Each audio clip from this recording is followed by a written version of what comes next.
你带来的江浙沪的材料，特别是上海的材料，我已经读过了。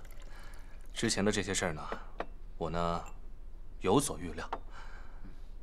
工厂、公务员、教职员的工资，还有粮棉煤的运输，以及灾民的救济等等，真没想到情况会这么严重。现在看来，这些问题啊，让上海自己解决，这难度很大呀。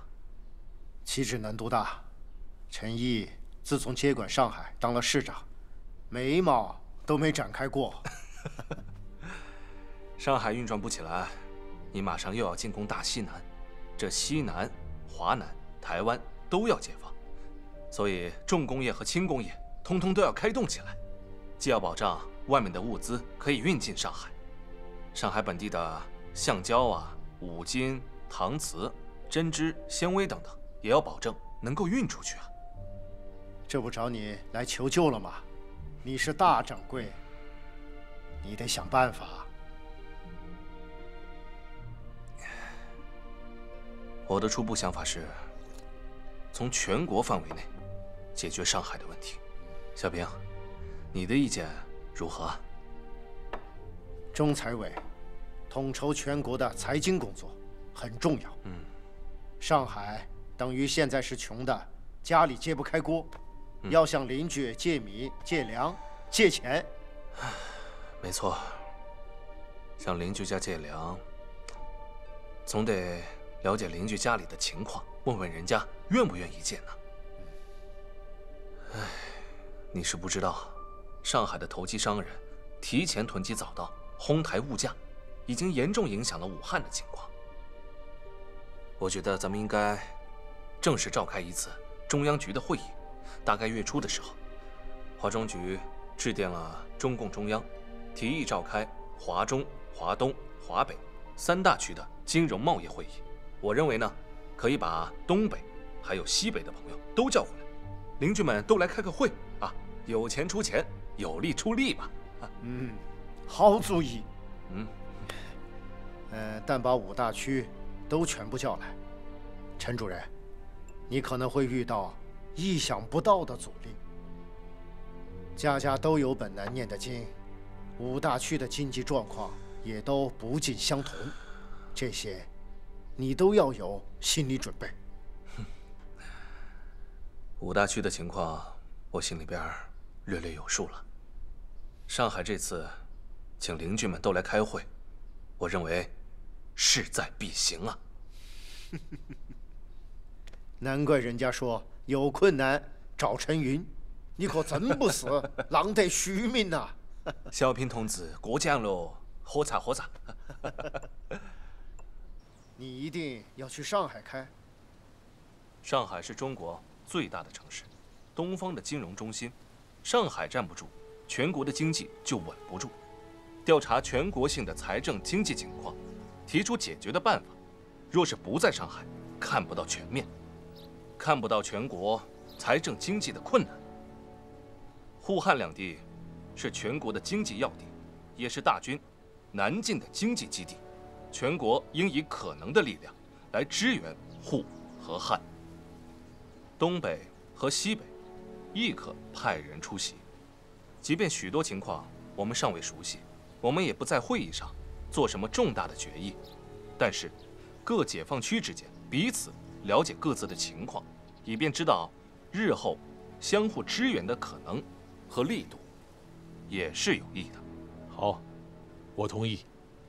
他们出席此次会议，对于商讨全面金融、贸易、财政问题，都有必要和好处啊！你这次要用各个击破的战略，也可以这么说。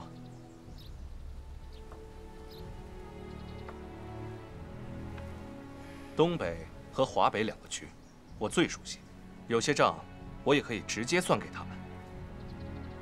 上海如果只算市区，人口是大约不到400万人，以每月每人平均供应22斤米来算，每天需要300万斤。今年秋天，我计划在南京和杭州之间集中6亿到8亿斤大米，以备上海所需。哦，那在秋收之前，上海怎么熬啊？我打算先致电东北局财委，转报小平同志所谈上海的情况，请东北局的同志离开沈阳赴上海之前，研究东北可否挤出15万至20万吨带壳粮来支援上海，并准备从上海迁一部分工厂和学校到东北。全国的财经都在陈云的算盘里了，这叫4两拨千斤呢！啊，陈云同志这笔账算得很精啊！我马上致电5区财委，在上海召开金融贸易会议，研究秋征、税收和财政开支问题。好啊，陈云同志，你尽快动身去上海，与5大区共同商议具体的方案，报中央批准啊！好，主席。你这次去啊，是代表中央、代表毛主席去的。陈老总晓得了啊，一定会高兴坏了。哎呦，我这又要去吃他的小面喽。小平啊，你们即刻商量进军大西南的事宜，给上海、给5大区都吃一颗定心丸。军事上的彻底胜利，才是解决经济困难的治根之本呢。听说你在东北给冻坏了，几乎天天感冒。这次去上海一定要注意身体。您放心吧，上海是我的老本营，生我养我的水土，好得很呐。我也算不负陈老总所托了。上海问题，从农村、精简、疏散3方面着手。我希望你去了上海之后，还是要从上海和东北各自的实际情况出发，来慎重考虑。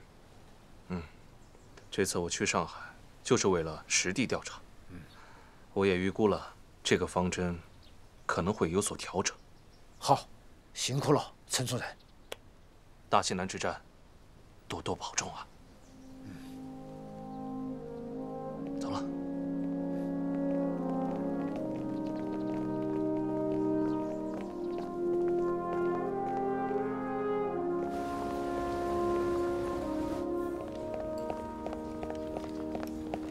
市长，财神到了，中央来电。念。中共中央致华东局转陈毅，小平已到中央，已开会讨论了他的报告，并委托陈云向你们面答。陈云已于5号动身赴沪。哎呀，总算是来了。上海问题，请你们与陈云商量后，提出一具体方案，交中央讨论。陈云同志哪天到？3天后。好，记着，我亲自去车站接他。是。市长，吃上了。哎，来的正好，正好啊！来坐嘛。哎，告诉你们一个好消息啊，陈云同志要来上海。哦，跟5大区的代表来上海开经济会议。哦，是来帮助我们的。我们要做好充分的准备，把上海的情况做详尽、充分的汇报。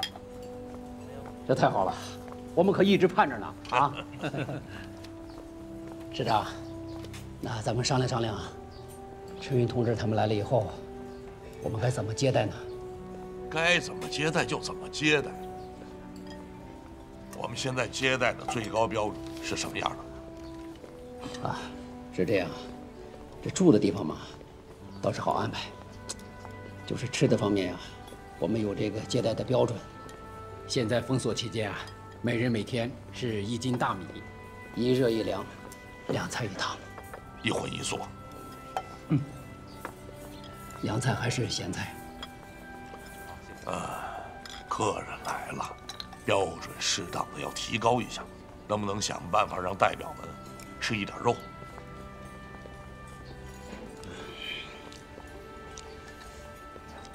那我尽力，争取啊，给他们1周开上1次荤吧。1周人都走了，想办法。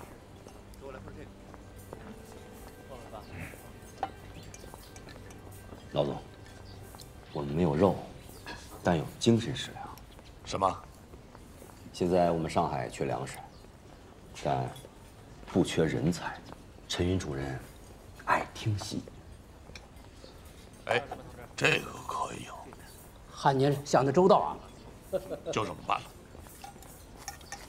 嗯，到了吧？你们吃吧，我先走了。好，走了。看见？陈云同志的安保问题，我不用再交代了。放心吧，包在我身上。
国立，你好些了吗？火车站没事吧？你放心，火车站没事儿，阅兵式也顺利完成。国立，你立大功了。老魏重阳就是潘里人，除了开去火车站那2辆炸弹车，还有1辆炸弹车。还有1辆炸弹车。对，叫小叶来，我们一定要找到那辆炸弹车。叫小叶来啊！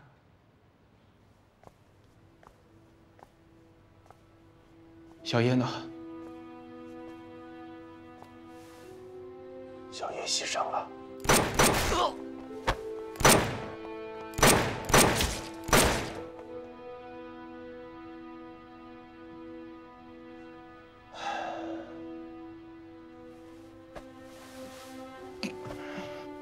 放心吧，国立。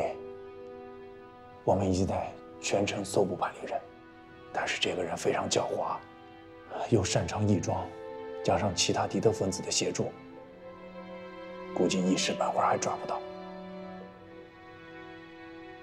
小叶同志的仇，我们必须要报。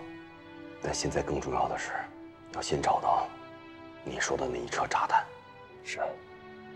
陈云同志很快就来上海了，我担心他们会有新的动作。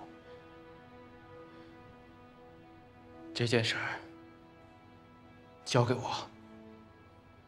好，我们再给你加派些人手，但是你刚刚恢复，一定要注意安全。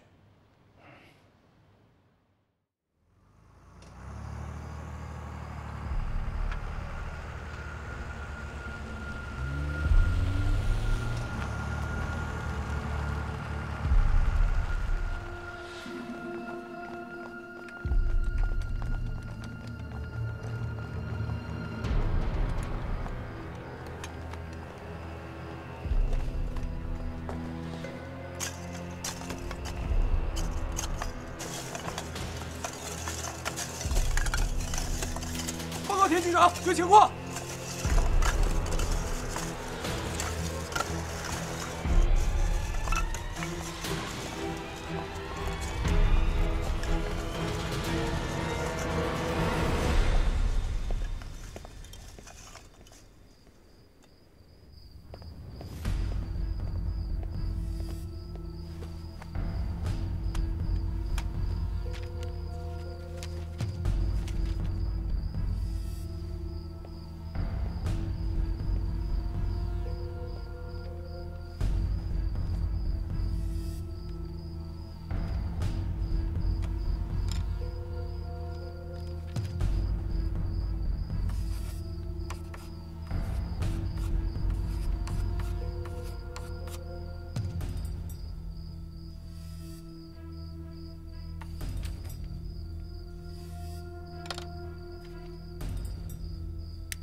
按原计划办，必须执行。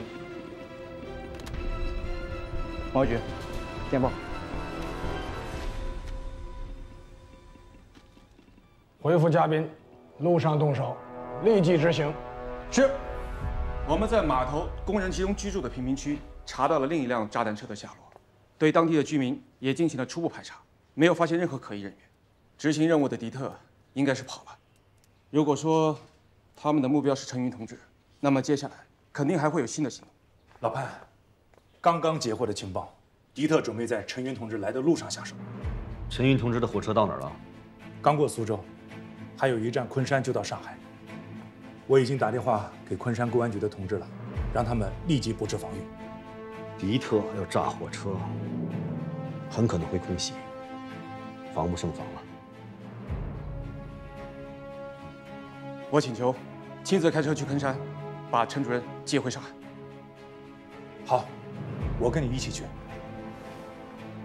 事不宜迟，马上出发。是。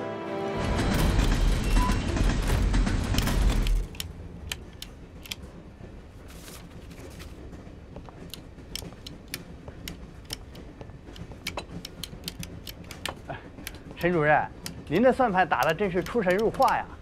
哪有那么玄乎？熟能生巧罢了。对了，你们跟我说一下各大区公粮的数据，还有农业税收缴的数据。哎，你们要记住，你们是中财委选拔的经济人才，也是我国的经济人才，所以无论在何时、何地、何种情况下，都要保持冷静，记好每一笔账，算好每一组数据，因为我们的肩上扛着2个字：责任。你先说一下1949年上半年华北区公粮收缴的数据。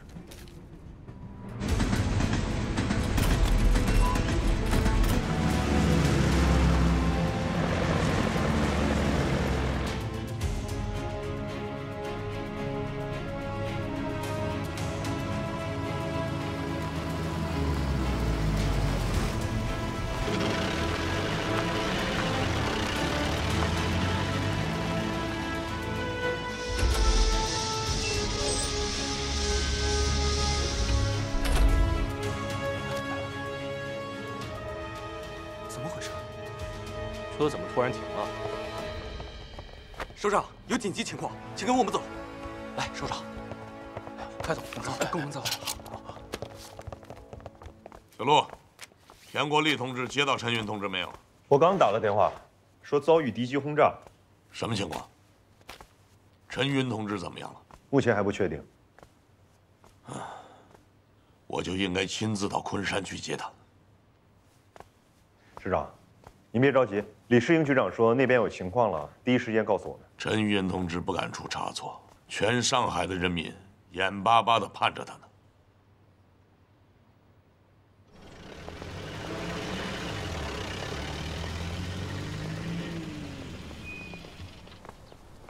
师长，啊，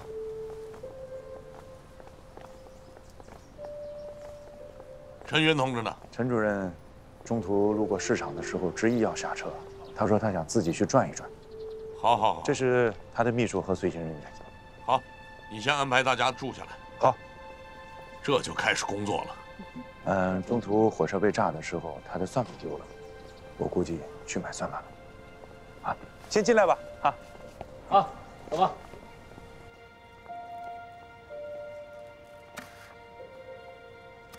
哎，老爸，哎，来2斤米。哎，好，你看你要哪种米啊？价格都不一样。哟，最便宜的吧。哎，好，稍等啊。哎，好。哎，老板。哎，干爹哪能涨了这许多啊？您刚回上海吧？我上海话不到底啊。不，您的上海话非常地道。但是这上海的粮价一直在上涨，涨的我们都不愿意干这一行了。您不知道行情，说明啊刚回上海。好，老板分析的很有道理啊。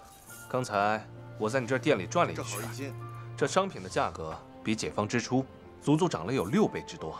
可不是嘛，但是没有办法，这供不应求啊。行，再来点。好。好，打扰您了。哎，一共3斤。行。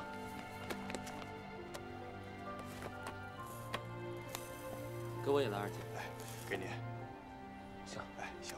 这位先生，您怎么只买了面粉，没有买大米啊？哎，这面粉不是比大米便宜吗？好了，现在很多街坊都改吃面了。现在这年头，有口吃的就不错了。哎，这位先生，请留步。您家里也是这样的情况吗？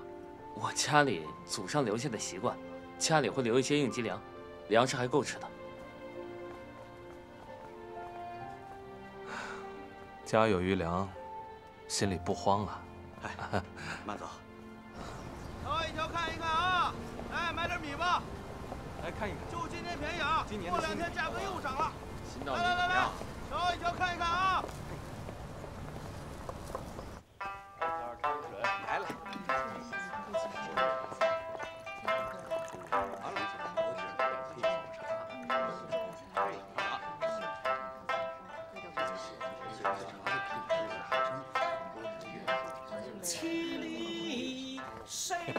里边请。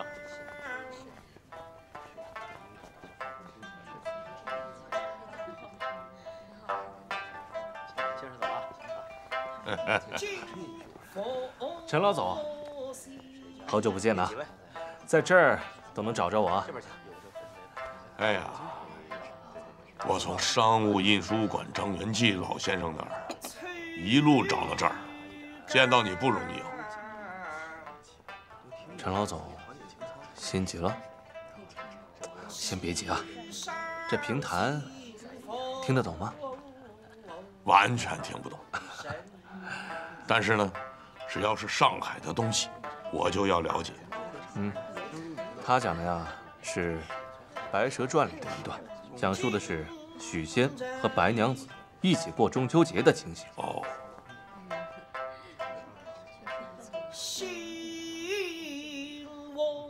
几位，这边请。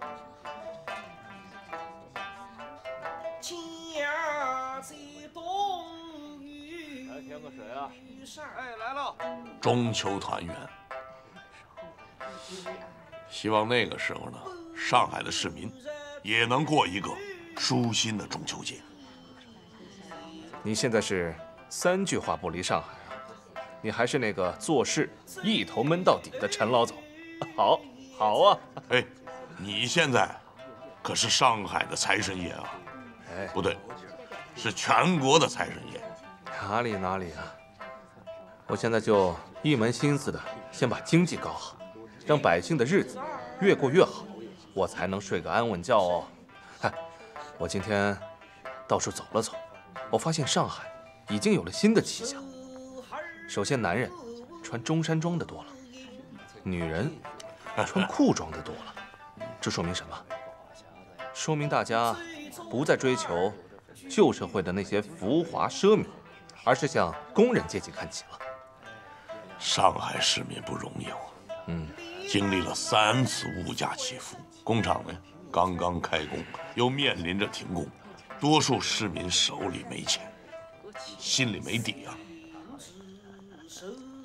上海这些情况，我心里也清楚。物资相对紧缺，生产无法恢复，投机商们绞尽脑汁各种投机，先是银元，后是两白一黑。但是我们都要清楚，上海现在的困难是前进中的困难，因为全国的解放速度远远大于我们的预期啊！大家都没有时间去学习城市管理和经济建设。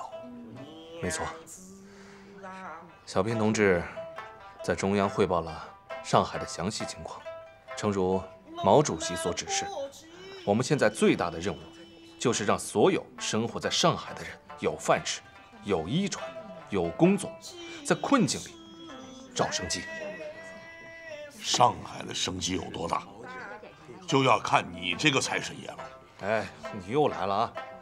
我还得进一步多去看一看，走一走，多做一些调查和研究。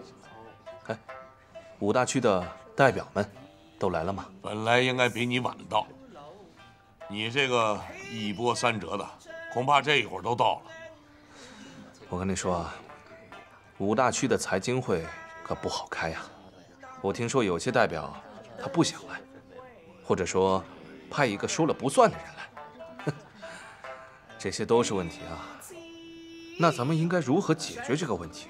陈老总，我得先向你提个请求。10个请求都可以。有句话叫谋定而后动，我们先听各代表他们的意见和想法，我再做总结。开始我就不说话了。没有问题，全面配合。好。对了，啊，来，有个见面礼啊，送给你。还有见面礼啊？我这个人你也清楚啊，有个老规矩，不吃请不收礼。但是陈老总的心意，我得收下。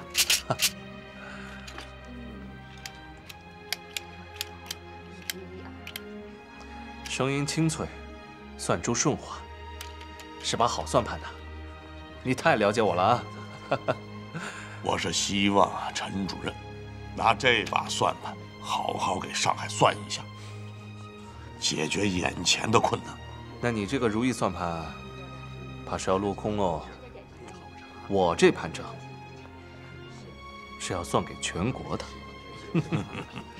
这礼我收了，等会儿回去以后，我也有个礼物要送给你。要得，要得。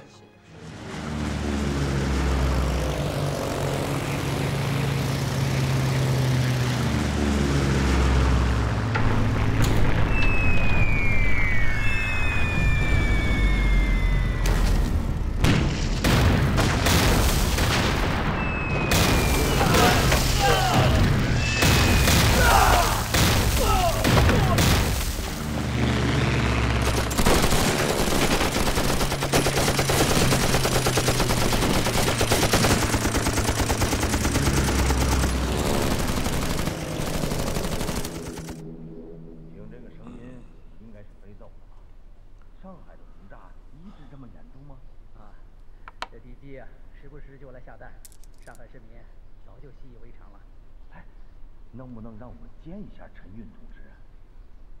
你今天真的是不打算跟他们讲话了？别急，先听一听他们怎么说。今年呢，我们那减产太严重了，实在是穷的都不行了都。俺那边更穷啊。是啊，我们都明白。你让我们去见一见陈主任，我们诉诉苦就行了，不干别的。陈主任这2天身体不好，让他好好休息一下。不是，我们就说2句话，你见一面看看啊。麻烦你让俺跟他聊聊，麻烦了啊。主任现在身体不好，他现在在休息。大家反映的这些情况呀，主任心里边都有数，主任都知道啊。今天呢，大家就先撤，剩下的这些事儿交给我，好吗？让我们见一面。行，麻烦你了啊。没事，大家先撤吧。行。所谓攻其要松，杀其要紧。现在不听5大区代表的汇报，是想让他们自己亲眼看看上海，好好感受一下，好好的沉淀一下。你不会把上海也当作弃子了吧？开局重刑。我现在要做的是全国财政制度的布局。道理我明白。围棋的境界是不争一角输赢，要全局圆满。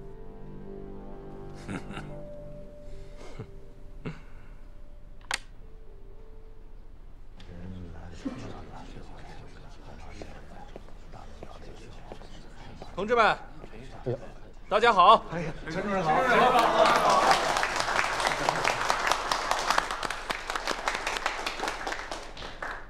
欢迎大家！中财委挂牌以来，还是第一次见到大家。我以前干的财经工作啊，像是摆小摊摊，今后啊，要跟各位一起干大买卖了，还要多仰仗各位啊！哪儿的话呀？您才是大掌柜的，我们都是小伙计。是的。哎，掌柜的，我能反映个问题吗？先别急啊，听口音是华中区武汉的同志吧？是。来，坐，都坐下啊！好，都坐吧。我们请东道主、华东财委主任曾山同志先发言。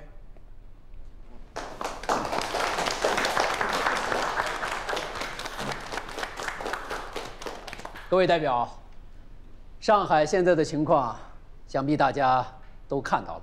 现在是上有轰炸，下有封锁，中有投机商哄抬物价。我们面临的最大的困难，就是缺乏物资。老百姓没有粮食，工厂没有原料，所以啊，我们打算先搬迁一部分工厂，同时疏散解放前因为逃难而滞留在上海的大批难民，通过这两方面啊，来减轻城市的负担。另外，在此啊，我要代表华东财委向华中区的同志道个歉。前段时间，上海的投机商提前囤积早稻，恶意的抬高粮价，最先影响的是同在长江流域的武汉地区，让你们受累了。我呢，原本也是憋了一肚子的话，结果被曾山同志全都给抢着说了。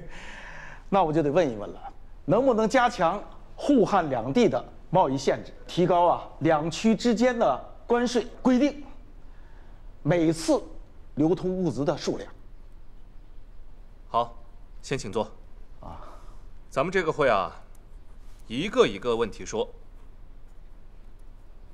现在随着解放，东北、华北、华东、华中、西北5大解放区连成片，咱们干的这个买卖已经形成了连锁经营。除了迟到的西北区代表，其他各大区代表，咱们一起来算算账。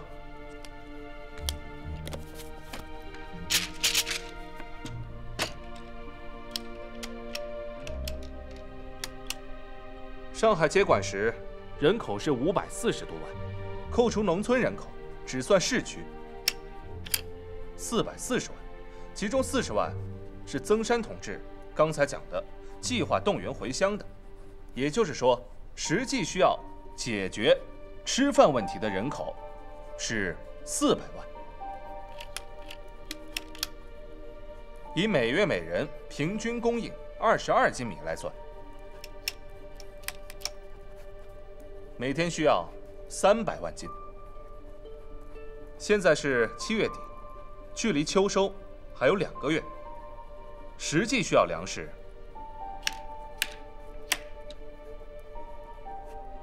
1.8亿斤。哎娘啊，太多了！记下。高伟同志，我这个大掌柜要点名了。这陈主任，今年我们东北和华北地区呢遭了旱灾呀，没多少家底儿了。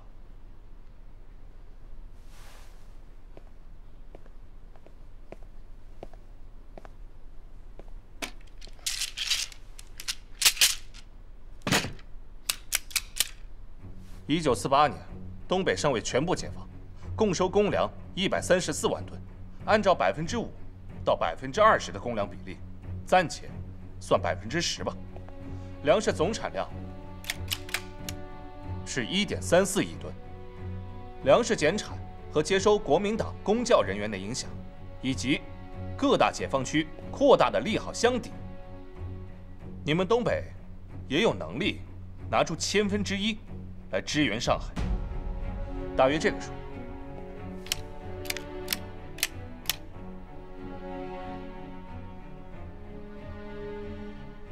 2.68亿呀，足够解决上海3个月的粮食。陈主任，我可没您那么好的记性，我不知道有多少库存呢。我现在就去核库存啊！现在就去核，你不？好好算一算吧。除了上海，其他各大区都缺粮。华北区革命老区多，良田多，你们也得要发扬风格。我也合适。好好算一算，合适合适。哎呀，不好意思啊，各位，这国民党的飞机啊，飞过来飞过去，砸毁了好几条铁路，我们换了几趟车。不好意思啊，欢迎欢迎，来，请坐。哎，坐。你可拉倒吧！你们是不是不想花钱搭便车来的？还真让你说对了，搭了一车。真会少。总同志啊，会议开到哪儿了？啊，正说到请其他几个大区啊，挤出一些口粮，支援大上海，让老百姓啊能够吃上饭。这民以食为天，可是个大事情啊！各位，也接济我们西北嘛。我们西北主要是牧区，没有啥生产的，主要靠天吃饭。这解放的时候接收了近100万的国民党军政人员，这吃饭问题也是个头疼的问题啊。陈主任，刚才一个化缘的，这又来一个。你看你可不能可着咱东北的家底儿掏啊，那不都掏空了？哎呀，算。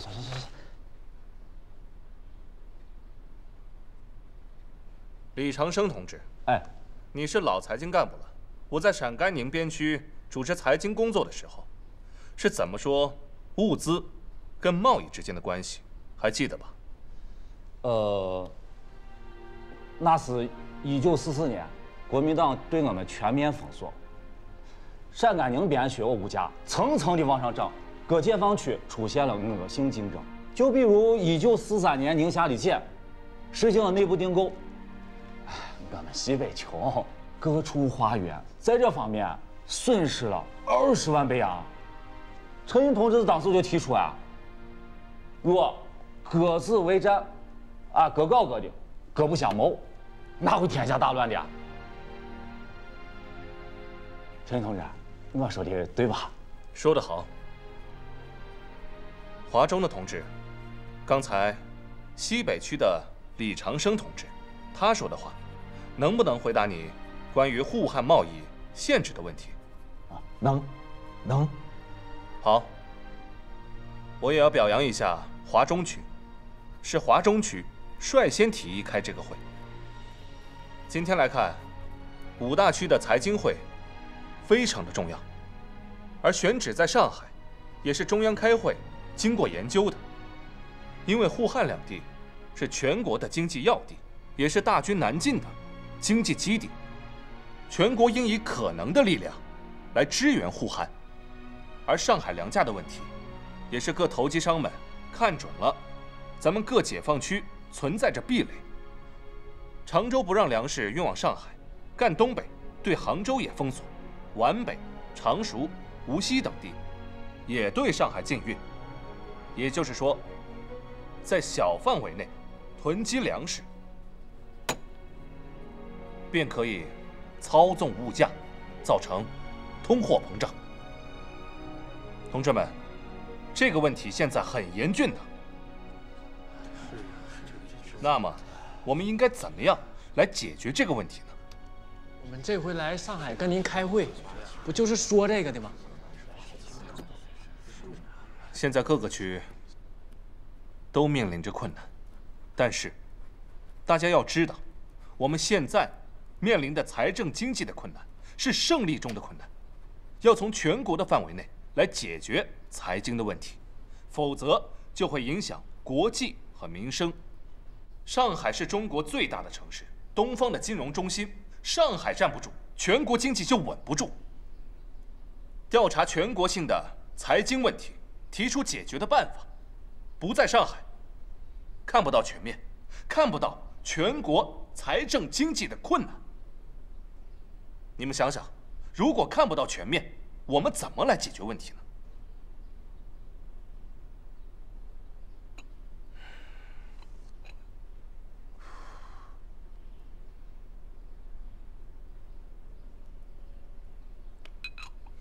大家不要觉得我是在给你们派任务，让全国支援上海，是偏袒上海。按照前半年的数据，上海的国民生产总值位列全国第1，差不多是第2名到第10名，加起来，城市生产总值的总和啊。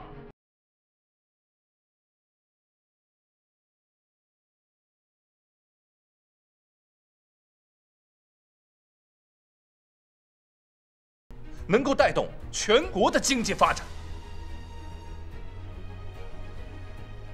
所以我衷心的希望各区的代表们来上海参加会议的时间，要多听、多看、多想、多问、多说，真正理解“全国支援上海，上海支援全国”这句话的含义。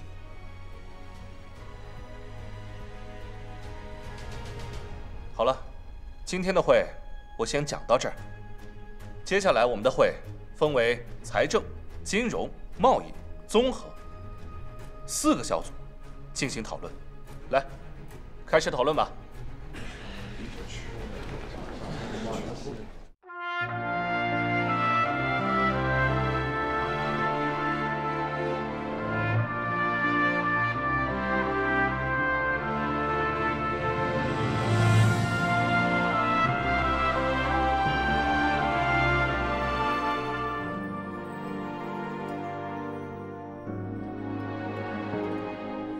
这一路山河，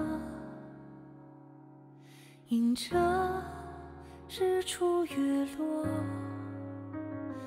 你望着九州风墨，仿若当初的许诺。这一腔炙热，走过风雨如梭，你的足迹曾诉说每方土的波澜壮阔。你是我所有执着，是天地最无畏的宽阔，你是岁月峥嵘的长河，永远有我追随着。你是我所有依托，是心底最眷恋的停泊。你是人间不变的星河，永远有我深爱着，永远有我深爱着，